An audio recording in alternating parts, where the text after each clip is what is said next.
So ang aking pong topic today is pagbabago, bunga ng pagsunod. Pakibasa po, 1, 2, 3.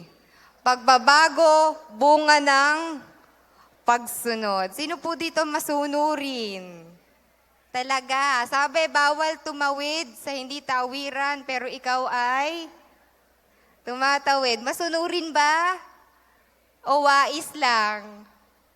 Kasi aakyat pa doon, ang hirap-hirap umakyat, pwede naman tumawid. Well, tingnan po natin yan. Okay, Joshua chapter 5, verse 1 hanggang 12. Wala po dyan, so ikikwento ko na lang sa inyo. Kung may Biblia po kayong Tagalog, pwede nyo pong basahin. Okay, sabi po dito, nabalitaan ng mga haring Amoreo sa kanluran ng Hordan at ng mga haring Kananeo sa baybayin ng dagat Mediteraneo na pinatuyo ni Yahweh ang ilog Jordan nang tumawid ang bayang Israel dahil dooy nasindak silang lahat at nasiraan sila ng loob sa pagdating ng mga Israelita. Naunawaan po ba natin? Amen. Verse 2. Sinabi ni Yahweh kay Josue or kay Joshua, kumuha ka ng batong matalim. Ano pong pinapakuha ni Lord? Batong matalim. Okay? At tuliin mo ang mga kalalakihan ng Israel. Sino po dito naniniwala magkakaroon po ng pagtutuli si Lord sa kanyang puso? Sino pong excited na tuliin ng Lord ang kanyang puso, alisin ang dapat alisin sa sistema ng buhay natin? Amen ba? Alam naman natin na meron pong dapat pang alisin sa atin. Tama po ba? Amen. Verse 3, gayon nga ang ginawa ni Joshua, tinuli niya ang mga lalaki sa bundok ng pagtutuli. Ginawa niya ito sapagkat namatay ng lahat sa panahon ng paglalakbay ang mga lalaking may sapat ng gulang upang gumamit ng sandata noong sila'y umalis sa Ehipto. Noong time pong yon, nung umalis sila sa Egypt, yung pong mga lalaking marunong pong makipaglaban, namatay na po sa panahon na yon. Sa tagal nila, paikot-ikot sila dun sa disyerto at hindi pa sila dinadala sa promised land. Next po ay ito. Verse 5, ang mga iyon ay pawang tulina, ngunit ang mga isinilang sa panahon ng paglalakbay ay hindi pa. Nung time na yon, syempre, may mga nanganak doon sa panahon na sila ay naglalakbay. May mga nanganak doon, may mga sunod na henerasyon na, at yung mga yun ay hindi pa po natutuli. Okay? Okay. Ayan. Verse 6. Ito po sinabi, 40 taon, ilang pong taon? 40. 40 taon na naglakbay sa ilang ang bayang Israel hanggang sa namatay na lahat ang mga lalaking may sapat na gulang upang gumamit ng sandata nang sila'y umalis sa Ehipto. Hindi sila tumalima. Yan. Hindi sila nakinig kay Yahweh. Kaya sinabi niya sa kanila na hindi nila makikita ang lupang masagana na ipinangako sa kanilang mga ninuno. Yan. Dahil sa katigasan ng kanilang ulo, hindi sila nakarating sa promised land. Wala pong matigas ang ulo dito. Tama po ba? Lahat po dito masunurin. Amen ba? Lahat dito handang magpabago. Amen ba? Praise God. Pumalakpak nga ang handang magpabago. Yan. Verse 7, ang kanilang mga anak na lalaki na humalili sa kanila ang tinuli ni Joshua sapagkat hindi sila tinuli ng panahon ng paglalakbay. Nung time na yun, naglalakbay, ang hirap naman, bagong tuli yung anak mo, bigla na lang lilipat kayo ng lugar kasi sinabi ng Diyos. Di po ba? May panahon sa lahat ng bagay. At ito po yung panahon na kung saan, pagkalagpas nila sa Jordan River, dun pa lang sila tinuli. Explain ko po sa inyo kung ano po meron doon. Verse 8, matapos tuliin ang lahat ng kalalakihan na natili sa kampamento ang buong bayan hanggang sa gumaling ang kanilang mga sugat. At sinabi ni Yahweh kay Joshua, inalis ko ngayon ang kahihiyan ng pagkaalipin ninyo sa Ehipto. Yan. Kaya't ang lugar na iyon ay tinawag na Gilgal, magpahanggang ngayon. Naintindihan niyo po ba? Hindi ko na po i-explain ng mahaba-haba yun. Verse 10, samantalang nasa Gilgal, sa kapatagan ng Jericho ang mga Israelita, ipinagdiwang nila ang Paskwa or Passover noong hapon ng ika-14 ng unang buwan. Kinaumagahan, araw pa rin yun ng Passover, kumain sila ng mga pagkaing inani nila sa lupaing yaon. So yung lupain na yon, parte po siya ng Jericho. Ito po yung kapatagan ng Jericho. At yung mga ani ng sa Jericho, silang kumuha. At yun yung kinain nila. Okay, ito po yon. Kumain sila ng mga pagkaing inani nila sa lupaing yaon. Sinangag na trigo at tinapay na walang lebadura. Pagkakain nila ng pagkaing inani sa lupaing iyon, tumigil na ang pag-ulan ng mana. Sino pong nakakaalam ng mana? Ano ba yung mana? Hindi po yung mana na ibibigay sa kamag-anak. Hindi po. Ang mana or M-A-N-N-A. Mana. Ibig sabihin po kasi ng mana, ito po yung galing sa langit na pagkain. Si Lord ang nagpo-provide. At nung time na yun, tumigil na yun dahil meron na silang naaani. Okay? Kaya't mula ng taong iyon, pagkain, inani sa Kanaan ang kanilang ikinabubuhay. Yun yung naging kanilang kabuhayan. May the Lord be the one to bless His Word. Yan. Himayin natin ngayon. Bago tayo pumunta, may 6 na bagay po akong isi-share sa inyo. Pero bago tayo pumunta doon, himayin muna po natin ng saglit. Okay? So, alam po natin, nung time na yon, sila po ay pinatawid ng Diyos sa ilog Jordan. Sabi mo sa katabi mo, Jordan River. Yan. So dahil sa pagmamahal ng Diyos sa kanila, malalim po ang Jordan River, hindi po sila basta-basta pwedeng tumawid. Ang ginawa ng Diyos, tinuyo. Tinuyo ang Jordan River para lang sila makatawid. At narinig ng mga tao sa paligid nila, nalaman nila na ang Diyos ni na Joshua ay buhay. Ang Diyos po natin ay buhay. Amen po ba? Amen po ba? So anong ginawa? Tinuyo ng Lord para lang sila makatawid. At nung time na yon, pagkatawid nila, dun nagkaroon ng pagtutuli. Dun sa mga kalalakihan na hindi naituli. Hindi po natuli nung paglalakbay nila. Okay? Tapos, sunod po nangyari doon, yan. Kailangan nilang magpagaling. Ang hirap naman pong kumilos kapag hindi nagpagaling. Tama po ba? Okay? At pagkatapos po nung nangyaring pagtutuli, tinanggal na ng Diyos ang kahihiyan. Marami po sa atin dito ay merong nakakahiyang parte ng buhay. Napahiya ka sa maraming tao. O may tinatago ka. May tinatago po tayo sa loob-loob natin ng mga experiences na alam natin na nakakahiya. Pero ito pong sinasabi ng Diyos, tinatanggal na niya yun ngayon. Tinatanggal niya na yun ngayon. Amen ba? Okay? So pagkatapos po nun sa Passover, kailangan nila mag-celebrate, hindi na po nila kinakain ang mana. Tumigil na. At ang kinakain na nila ay yung nandoon sa lupain ng Kanaan. Yun na yung kinakain nila. Pamula nun, yun na po ang kanilang pagkain. So ano po yung 6? May 6 na bagay pong binibigay ang Lord o ibibigay ang Lord sa atin ngayong umagang ito. Unang-una, ito po yung unang bagay. Pakita nyo, ipa-flash naman po. Pakibasa po. Okay, 1, 2, 3, go!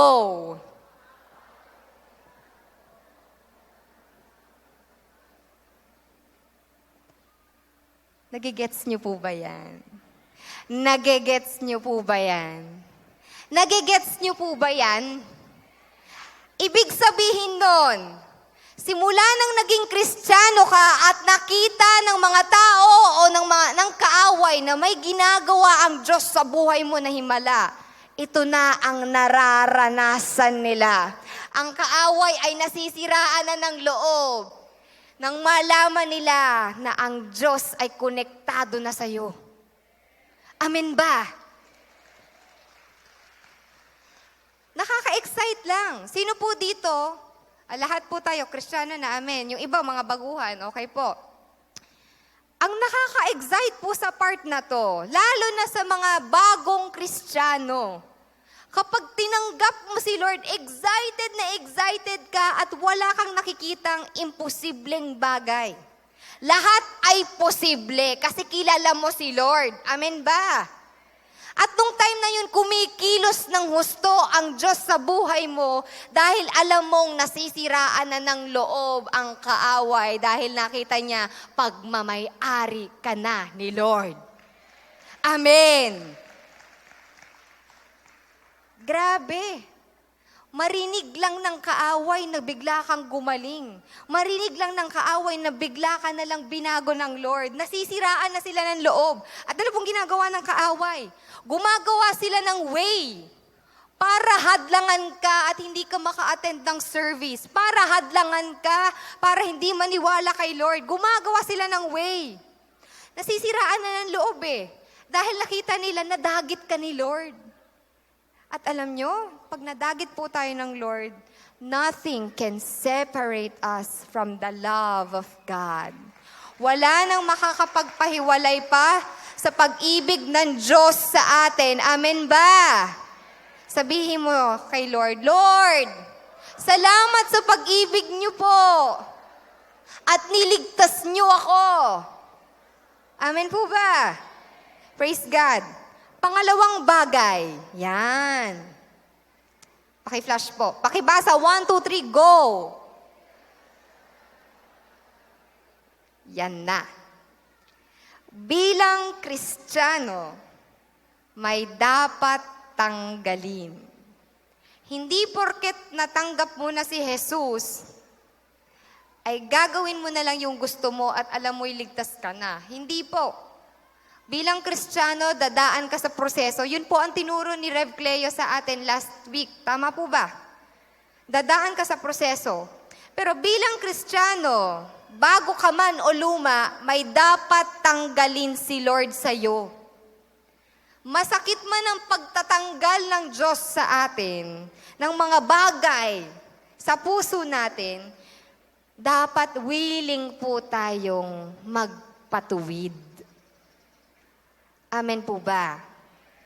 Ito po ay sign ng pagpapasakop sa kalooban ng Diyos sa atin. Babasahin ko po yung verse 2 hanggang 3. Sabi ni Yahweh kay Joshua, kumuha ka ng batong matalim at tuliin mo ang mga kalalakihan ng Israel. Gayon nga ang ginawa ni Joshua. Tinuli niya ang kalalakihan. Okay? Ang mga lalaki sa bundok ng pagtutuli. Yan. Alam niyo po, ang pagtutuli nung panahon na yon ay hindi po dahil, iba po ang sa atin ang pagtutuli. Tama po ba? Ang pagtutuli po sa atin ay hygiene, personal hygiene. Pero sa kanila, ang pagtutuli ay covenant. Pag tinuli ka, ibig sabihin, bago ka na. Tinatanggal yung dapat tanggalin. Amen ba? Kailangan natin ng circumcision of the heart. Magagalitin ka pa rin ba? Matatampuhin ka pa rin ba? Maiiyamutin ka ba? Makasarili ka pa rin ba? Puro ikaw na lang ba? Gusto mong sumaya? Puro sayo na lang ba? Paano naman ang iba? Amen po ba? Bilang Kristiyano, dapat tanggalin ang lumang sistema sa atin. Ang mundong ito, tayo po'y democratic country. Pag ayaw natin ng presidente, kailangan natin magwelga. Pero alam niyo po, iba po ang sistema ng kingdom, ng heaven, sa kingdom on earth. Magkaiba po ng sistema. At ito pong sistema na to ay pagpapasakop. Sabi mo sa katabi mo, magpasakop ka kay Lord. Yan. So, pag tinanggal ng Diyos yung dapat tanggalin sa'yo, magpasalamat ka. Bakit? Mahal ka niya. Mahal ka niya. Ayaw ka niyang masaktan. Nakakita na po ba kayo ng anak ng kapitbahay nyo? Kayo ang pinagalitan niyo yung anak ng kapitbahay nyo. Anong karapatan mo? Wala kayong relasyon, hindi kayo close. Di po ba? Ang anak lamang ang pinapagsabihan ng magulang. Tama po. So pag pinagsabihan ka ng Diyos, alam mong mahal ka ni Lord. Masakit man, pero alam mong sa ikabubuti ng iyong espiritu at na lahat ng aspeto ng buhay mo. Amen. Palakpakan po natin si Lord. Sabi po sa verse 7, babasahin ko po ulit, ang kanilang mga anak na lalaki na humalili sa kanila ang tinuli ni Joshua sapagkat hindi sila tinuli nung panahong iyon. Yan. Hindi sila naituli nung panahon na yon. Bakit sa panahong yon doon sila tinuli? Kasi yun yung panahon na alam na ng Diyos na handa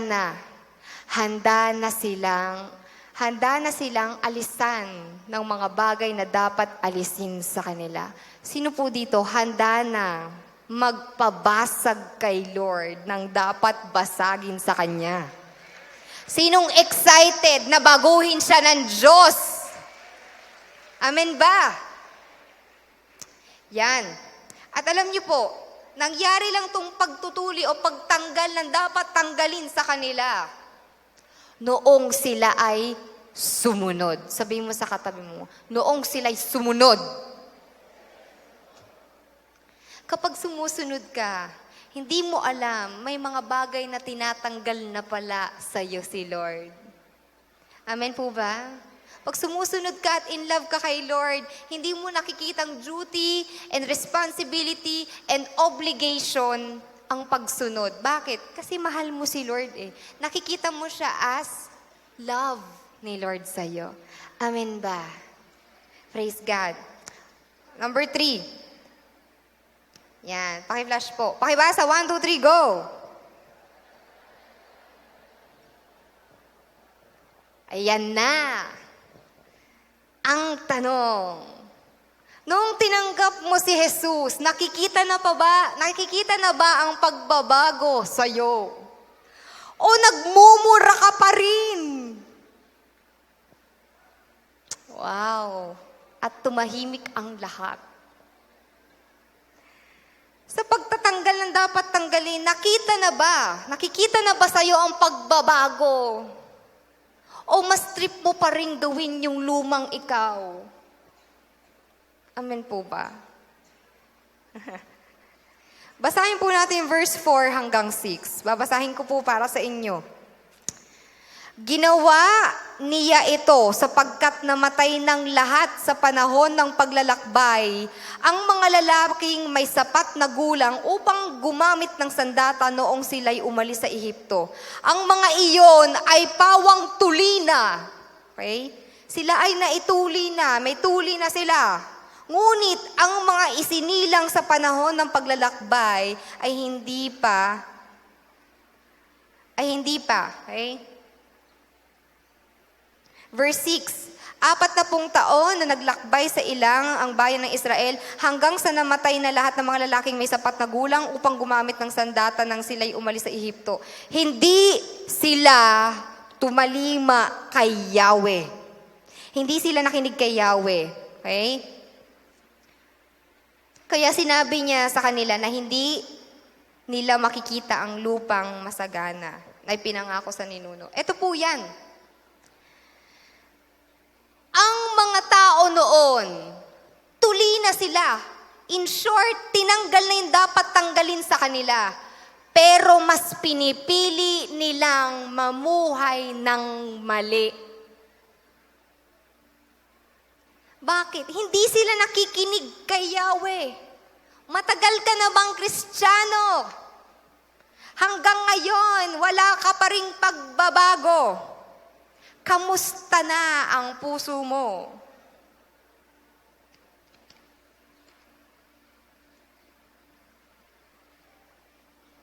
Kaya tingnan niyo po yung mga tao nun, yung mga tatay, yung mga tito, yung sunod na henerasyon ni na Joshua, yung mas mataas na henerasyon sa kanila. Anong ginawa ng Diyos? Dahil sa kanilang pagrereklamo. Anong nangyari? Wala na sa inyo ang pangako. Sabi mo sa katabi mo, kaya wag kang magreklamo. Yan, wag tayo magreklamo. Nahihirapan ka sa sitwasyon mo ngayon sa buhay. Walang mapaghugutan ng pera. Puro hugot lines na lang. Nahihirapan ka sa sitwasyon mo ngayon sa buhay. Pero hindi po yun dapat maging dahilan para hindi mo ipakita ang pagbabago na ginagawa sa iyo ni Lord. Amen ba? Kahit anong hampas ng bagyo, hindi excuse ang bagyo para ipakita mo kung gaano kabuti si Lord sa buhay mo. Amen? Itong mga tatay nila, wala. Hindi nila natanggap ang pangako ng Diyos dahil sa kanilang hindi pagbabago. Tinanggal na nga ang dapat tanggalin sa kanila eh. Kaya lang, mas pinipili pa rin nilang gawin ang lumang pagkatao. Wala pong ganun sa JA1. Tama ba? Tingnan mo yung katabi mo. Mukha bang ganun siya? Hindi naman. Mukha po bang tingnan niyo po yung katabi niyo, titigan niyo. Yan. Kayo mahiya. Mukha bang luma? Mukhang luma. Hindi naman po yan panis. Ano po? Tingnan nyo nga. Patingin po ng isang itsurang binago ni Lord. 1, 2, 3. Wow, yung iba ganito. Binago ako. Bago ako. Wow, patingin po ng isang itsurang binago ni Lord. 1, 2, 3. Wow, blessed na blessed yung iba. Palakpakan natin si Lord. Yan.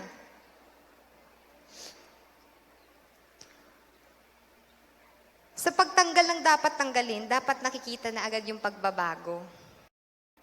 Yung pong yung sunod na henerasyon, nung tinanggal na yung dapat tanggalin sa kanila, nakita agad yung pagbabago. Sila yung mga masusunurin. Sino po dito masusunurin? Taas ang kamay. Wow, palakpak naman sa Lord. Number 4, pakibasa po. Magpagaling muna bago sumabak. Basahin po natin ang verse 8. Matapos tuliin ang lahat ng kalalakihan na natili sa kampamento ang buong bayan hanggang sa gumaling ang kanilang mga sugat. Yan. Hindi nasabak agad.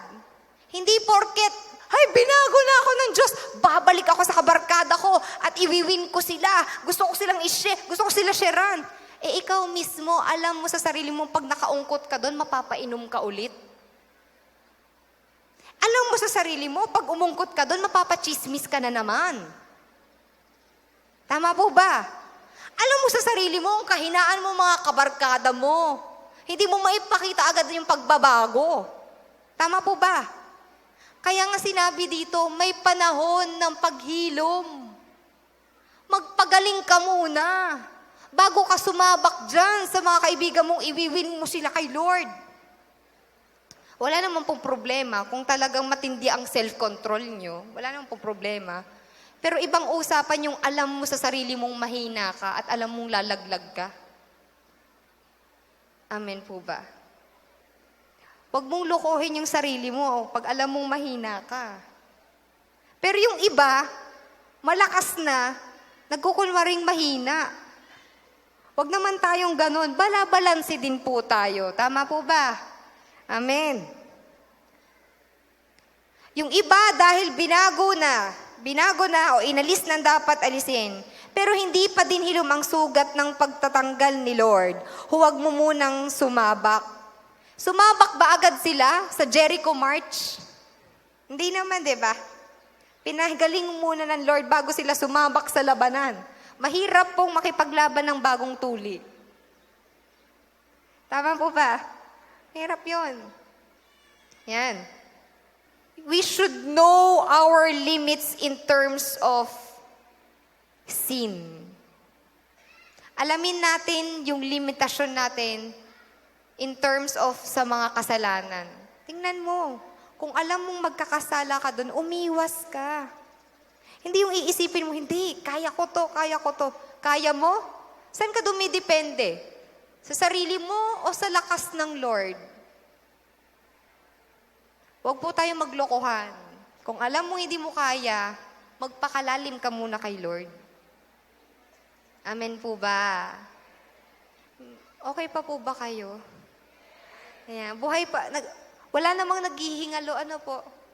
Sa sinasabi ko. Mabigat po ba? Pasensya na ho. Yan. We should use the grace of God to develop self-control. Kailangan ng control sa sarili. Alam niyo po ba, may fruit of the Spirit. May love, may joy, may peace, patience, kindness, goodness, gentleness, faithfulness, self-control. Yan. Yung self-control, yung dapat marunong ka magpigil sa sarili. Ugali mo nga magbunganga sa anak mo eh. Pigil-pigil din po pag may time. Gamit-gamit din naman po ng fruit ni Holy Spirit. Amen po ba? Kahit nakakagalit na, kahit sobrang nakaka-bless yung anak mo, kung alam mong masasaktan siya ng gusto at ikaw ang magiging cause ng kasalanan niya para magtanim sa'yo ng samaan ng loob, pigilan mo sarili mo. Amen po ba? At sa mga kabataan naman, na alam mo namang binabago ka ng Lord, huwag mo namang abusuhin ang biyaya ni Lord. Huwag mo namang bigyan ng sakit sa ulo ang magulang mo. Pinalamon ka na, binigyan ka ng damit, lahat na, pinasaya ka. Ang sukli mo, sakit sa ulo. Mahiya ka naman. Amen ba sa mga kabataan? Amen. Yan, may natamaan na. Magpagaling muna tayo bago po tayo sumabak. Saka tayo sumabak sa labanan. Okay? Number 5. Yan. Pakibasa po. Go.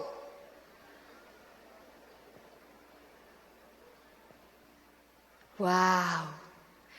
Inaalis ng Diyos ang kahihiyan mo, bunga ng iyong pagsunod. Sino po dito excited na maalis ang kahihiyan niya dahil sumusunod siya kay Kristo? Sino yung excited na maalis na yung kahihiyan? Amen. Ayaw nating mabuhay na lagi tayong nahihiya sa tao dahil may matindi tayong kasalanan na ginawa nung nakaraan. Pero sinasabi ko po sa inyo, kapag sumunod ka kay Lord, sagot ka na ni Lord. Sagot ka na ni Lord. Hindi mo na kailangang i-explain ang sarili mo sa tao. Hindi mo na kailangang i-explain na ganito kasi yung totoong nangyari. You don't need to explain yourself. Let God do that thing. Ang kailangan mo lang ay sumunod sa pinapagawa ni Lord. Amen ba? Huwag tayong magpa-apekto kapag may naninira sa atin. Yun nga ay testing ng Lord kung papatol ka pa. Pag pumatol ka pa, bebe ka pa, ibig sabihin, naghahanap ka ng, walang tumatanggap sa akin. Wow! Anong ginawa ni Lord? Hindi kanya tinanggap? Tinanggap po tayo ng Lord. Sapat na yun. Tapos naghahanap ka pa ng kalinga ng iba. Kulang pa ba si Lord? Amen po. Nakukuha po ba natin? Babasahin ko po yung verse 9. At sinabi ni Yahweh kay Joshua, inalis ko ngayon ang kahihiyan ng pagkaalipin nyo sa Ehipto. Kaya't ang lugar na iyon ay tinawag na Gilgal, magpahanggang ngayon. Grabe. Ano ibig sabihin ng Gilgal? Kaalisan ng kahihiyan. Nasa Gilgal ka na ba? Nasa Gilgal ka na ba? Sino dito? Nasa Gilgal na siya. Inaalis na ng Lord ang kahihiyan. Amen. Pumalakpak naman tayo kay Lord. Para kay Lord. Bunga ng pagsunod nila. Yung time na sinabi ng Diyos kay Joshua, tuliin mo ang mga kalalakihan na to. Tinanggal ni Joshua yung mga dapat tanggalin sa kanila. In short, hinayaan mo si Lord magpatanggal. Hinayaan mo si Lord ang magtanggal ng mga bagay na dapat tanggalin sa'yo. Dahil sa pagsunod mo, dahil sa willingness mong magpabago, si Lord na ang magtatanggal ng kahihiyan mo sa nakaraan mo. Amen ba? Amen ba? Grabe. Ikaw na nga may kasalanan noon eh. Tayo na nga po ang may kasalanan noon. Pwede namang patawarin na lang tayo ng Lord. Pero bakit gusto ng Lord patawarin ka at the same time tanggalin totally ang nakaraan mo? Grabe si Lord. Grabe. Wow, Lord. Si Lord ang bahala magtanggal ng lumang pagkatao mo. Si Lord ang bahala. Sagot ka ni Lord.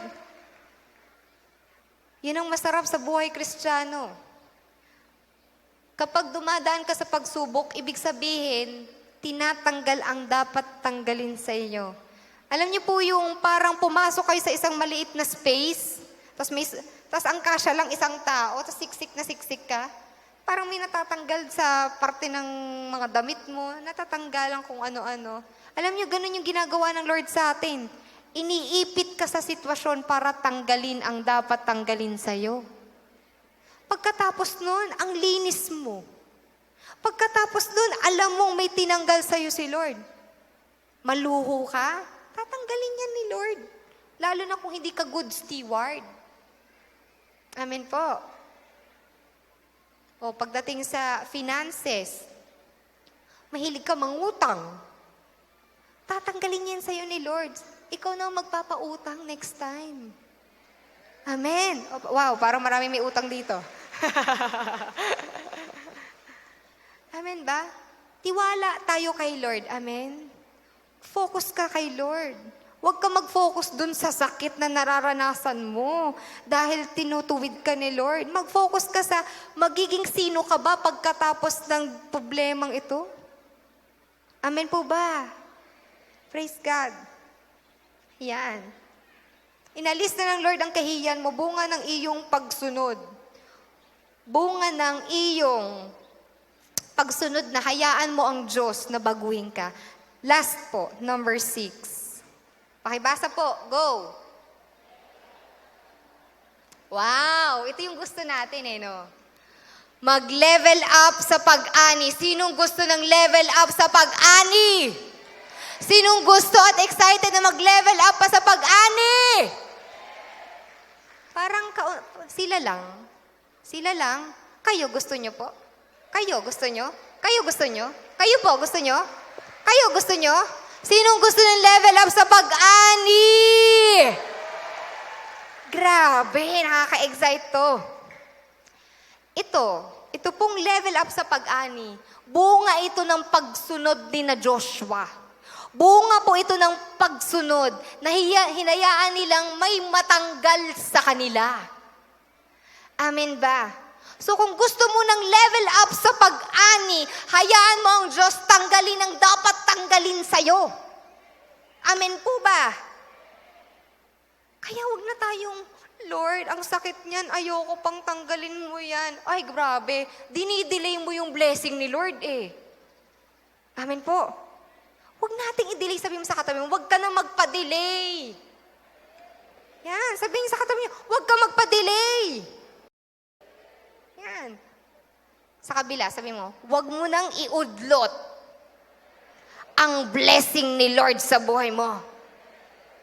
Amen.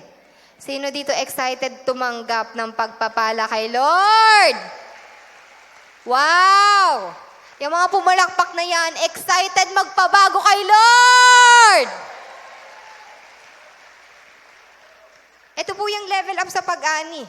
Verse 10 to 12. Nung time na yun yung sa mana, okay? Yung sa mana from heaven.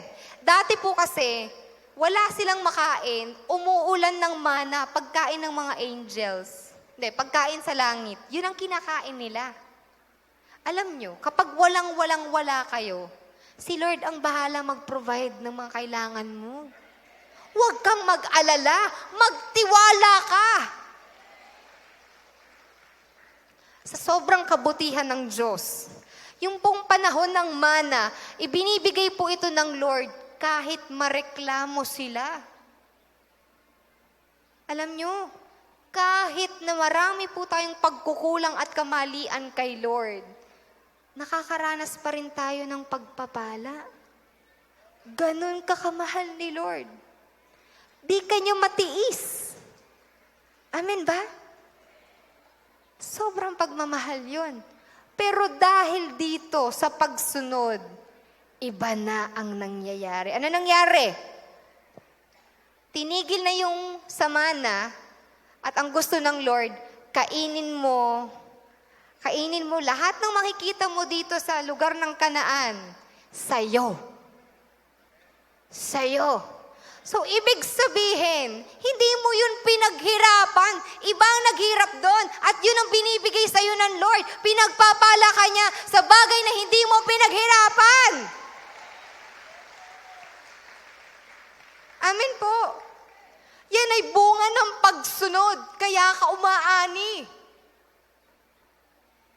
Paminsan, ang inaalis sa atin ay kayabangan. Nung natanggal ang kayabangan sa atin, bigla ka nagka-cellphone. Anong relationship ng cellphone sa kayabangan? Umaani ka nang hindi mo pinaghirapan. Ginawa mo, sumunod ka lang. Ang layo ng cellphone sa kayabangan no? Ganon din to. Pagtutuli, tapos ang nangyari, kumakain na sila ng gawa ng iba. Hindi sila nagtanim, pero sila'y umaani. Ang ginawa nila ay sumunod. At ibang sinunod nila. Nagigets niyo po ba? Iba yung inutos sa kanila. Pero sila ay umaani. Kaya sabi mo sa katabi mo, kaya ikaw, pag inutusan ka ni Lord, sumunod ka kaagad. Amen po ba? Kaya pag sumunod ka, yung pag-ani mo, pag umani ka, ito ay hindi mo inaasahan. Ibang pag-ani, ibig sabihin, punong-puno ng sorpresa. Sumunod sila pagdating sa pagtutuli. Tama po? Sumunod sila pagdating sa pagtutuli. Pero ang inaani nila pagkain, ang layo. Ang layo, anong connect, anong relationship. Bottom line, sumunod ka kay Lord kahit anong ibibigay ng Lord, iaanihin mo. Amen. Yan na masusi Sumunod ka. Hindi laging nasa langit manggagaling ang pagpapala. Siyempre, good things comes from the Lord. Hindi laging dyan sa langit. Get your own share, bunga ng pagsunod. Kunin mo yung share mo, bunga ng iyong pagsunod kay Lord. Amen ba? Yun yung bunga, yung prutas. Nakaka-excite lang po. Oh God. Get your own blessing, bunga ng pagsunod. Nang dahil sa pagsunod mo, na itigil mo na ang madaldal mong dila. Nang dahil sa pagsunod mo, naitigil mo na ang pagiging mayabang mo. Nang dahil sa pagsunod mo, naitigil mo ang iyong pangungutang. Nang dahil sa pagsunod mo, naitigil mo na ang pag-iinom mo. Ang umaani. Umaani ka na ng kakaiba. Promotion sa trabaho. Grabe, hindi lang yun. May tuition fee pa ang anak mo. Bunga lang yan ng pagsunod. Bunga lang yan ng pagsunod. Amen po ba? Sino dito handa ng sumunod kay Lord? Sinong excited sumunod kay Lord? Sabi mo sa katabi mo, magbabago ka na. Doon sa kabila, sumunod ka na. Grabe si Lord. Alam niyo po, sabay-sabay lang po tayong kumain. Fresh revelation from the Lord. Grabe, kahit ako po na-amaze kay Lord. Grabe si Lord. Ito pong mga bagay na to, kaya sinasabi to ng Diyos, alam po natin sa sarili nating may dapat ayusin. Amen ba? Alam po natin sa sarili natin na may dapat pang baguhin. Sino po dito handa siya? Handang-handa na siya na ngayong araw na ito, isusuko niya ang lahat ng dapat niyang isuko. Amen. Sige po, tayo po tumayo lahat. Grabe po ang Diyos sa buhay natin. Napakahaba ng pasensya niya sa atin. Napakatindi ng pag-ibig ni Lord. Kulang ang buhay para suklian yung kabutihan ni Lord. And yet, simple lang ang gusto ng Lord. Anak, yung pagsunod mo ng buong puso, na kahit masakit ang ginagawa ko sa iyo, alam mong para to sa kabutihan mo. Pumikit po tayo lahat. Ngayon, kakausapin ka ni Lord. Kakausapin po tayo ni Lord. Lord, ipakita nyo o ilagay nyo sa puso nila ngayon. Ano yung mga bagay na dapat baguhin sa kanila? Ano po yung mga bagay o aspeto sa buhay nila na gusto nyo nang baguhin dahil gusto nyo silang pagpalain?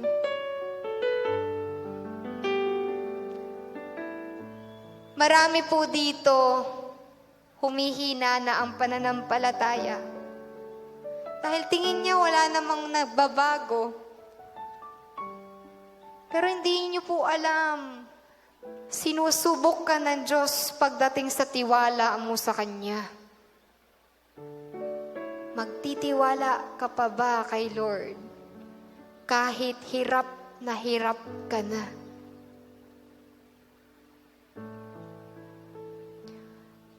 Sabi ng Lord, "Come to me, all who are weary and heavily burdened, and I will give you rest." Ang masarap sa Lord. Pag binabago ka niya, kahit nasasaktan ka, pag lumapit ka sa Kanya, hindi mo nararamdaman yung sakit dahil mas nararamdaman mo ay pag-ibig niya. Mas nararamdaman mo yung napakatinding pag-ibig niya.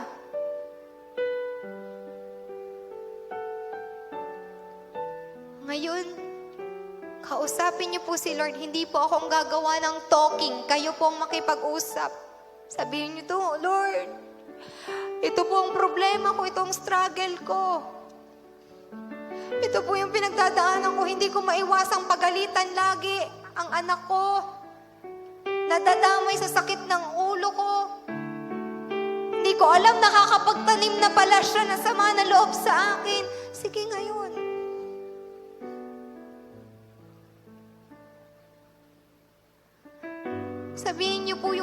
struggles ninyo. Kahit sa mga kabataan, Lord, struggle ko ay galangin ang magulang ko. Kailangan mo ipasa yung test kasi hindi ka nyo maipagpala, hindi ka nyo mapagpala ng gusto dahil hindi ka sumusunod. Dahil hindi mo ginagamit ang fruit of the Spirit. Dahil mas sinusunod mo yung gusto mo at nararamdaman mo. Ayaw ni Lord yan. Gusto niya yung the best. Kasi mas alam niya kung saan ka talaga sasaya dahil siya ang lumikha sa'yo. He knows the beginning and your end.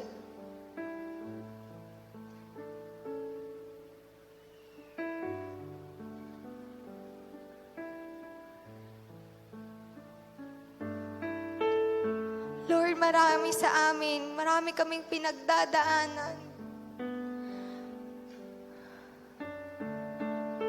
Lord, humihingi kami ng biyaya, maitigil na namin yung pangungutang namin.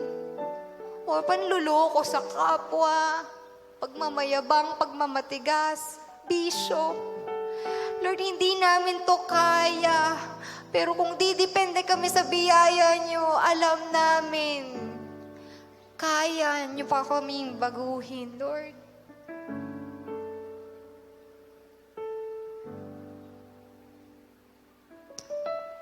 Oh, Jesus. Lord. Oh, Jesus. Ako'y lumalapit, sumasamo, palakasin ako, pagkat di ko kaya kung wala ka, Kristo. Kahamagan ako, ang buhay ko'y sa'yo maglilingkod, sa'yo maglilingkod.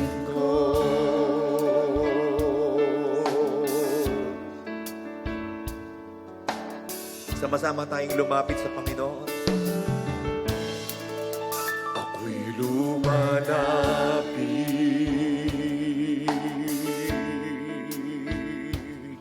sa'yo, Panginoon, pag-ibig mo't lakas.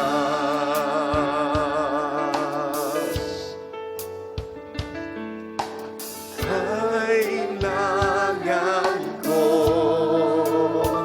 ang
kamay sa ating dibdib.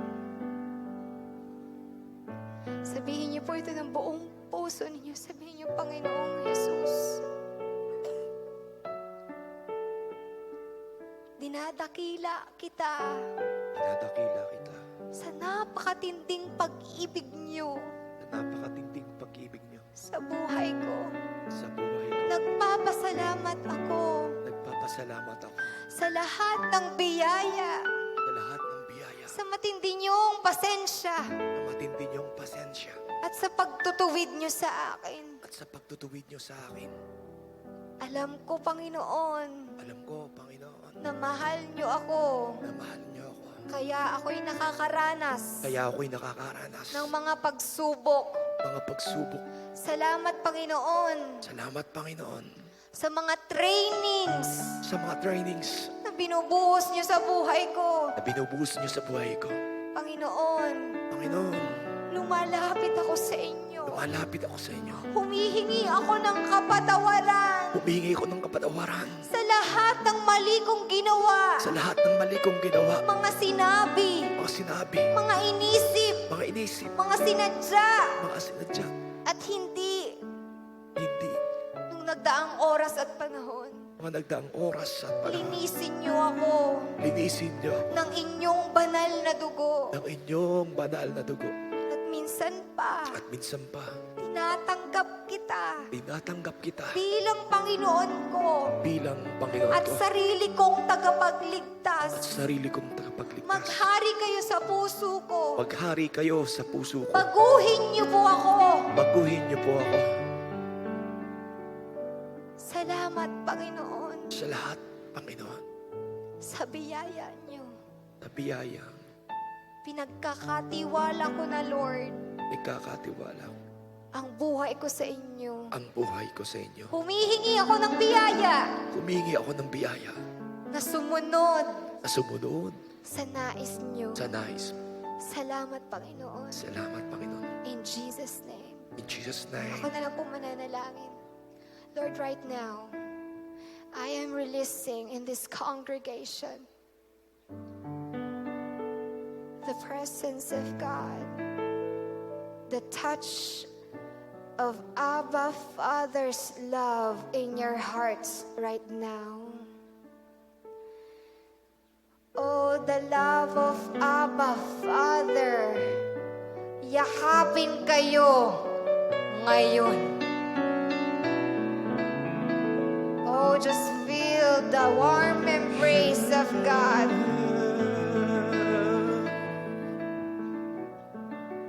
Marami dito nangangailangan ng kagalingan. Sa pagyakap sa inyo ngayon ng Lord, may matindi kang mararanasan na matinding kagalingan, matinding deliverance. Oh, Jesus!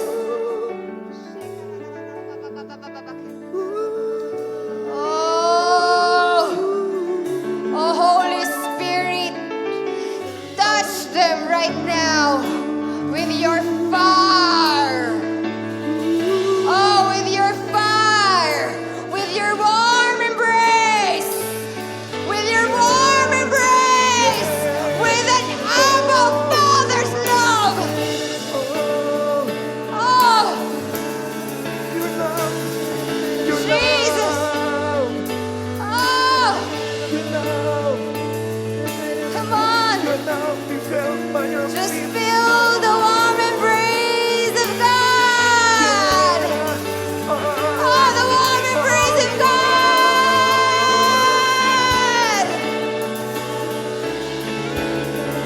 Oh,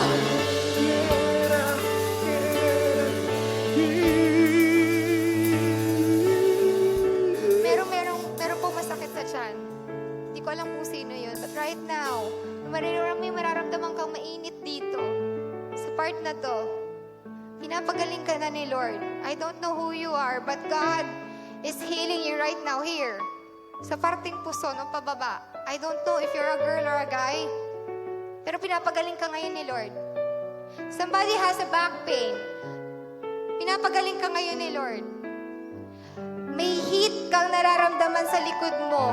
That is the warm touch That's the touch of God. May masakit dito. I don't know kung sino ka. Pinapagaling yan ngayon ng Lord. May mararamdaman ka mainit sa ulo mo.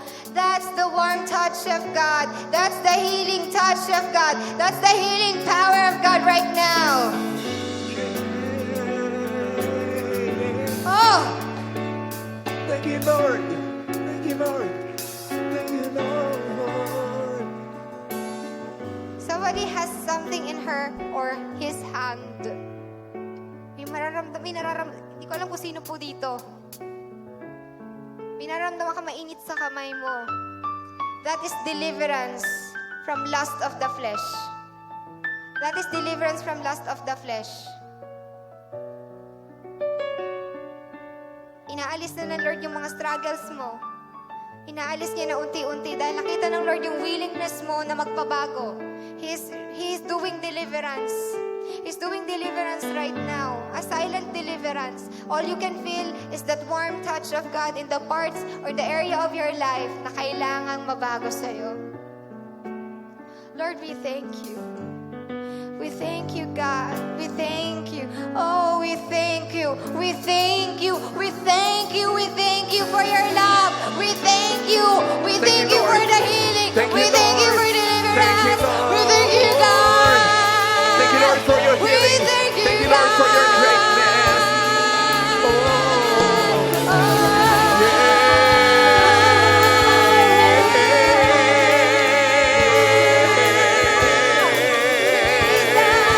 We thank you, God. We thank you, God. We thank you, God. Salamat sa kiyanigan. Salamat sa pagbabago. Salamat, O Diyos, sa iyong kabuhayan. Salamat, Panginoon. Salamat. Hindi ka nagbabago noon, ngayon, at magpakailanman.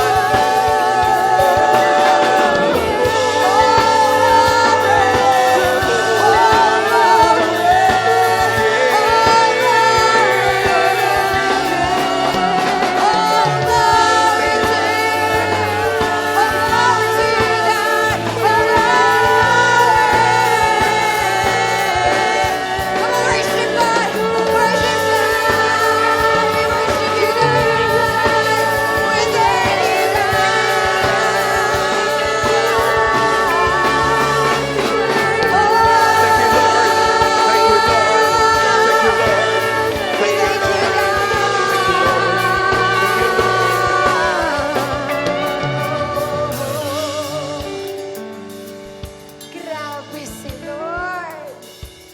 Grabe si Lord. Palakpakan naman natin si Lord. Palakpakan natin si Lord. Lord, we thank you for your love. We thank you for your touch. We thank you for great deliverances from our struggles. We thank you for the healing. We thank you, Holy Spirit, for your power, for your presence.